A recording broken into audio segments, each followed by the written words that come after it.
ভাবে কথা বলে, এই ধরনের শব্দ তাদের জন্য ব্যবহার করা উচিত যারা তোমার মতো অলস আর স্মেলি তাই না? একদম ঠিক ঠিক বলেছো। কি বললে? আমাদের ফ্যামিলি ম্যাটারে কেউ দাঁড় করাবে না। এদের দুজনের মধ্যে আমার এই, আমি জানি না আপনি কত মহান ব্যক্তি, কিন্তু এই দুজনের ভবিষ্যৎ আপনি ঠিক করতে পারেন না, বুঝেছেন? ও একদম ঠিক বলেছে।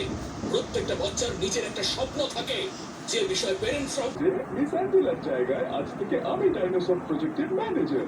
আমি এবারও ইটো। ওর চুলটা কেমন অদ্ভুত। তুমি চুপ করো। জানো কি, আমার রোবটসের মোকাবিলা কেউ করতে পারে না। আমরা ওই ডাইনোসরকে তোমাদের থেকে জোর করে ছিনিয়ে নিয়ে আসবো।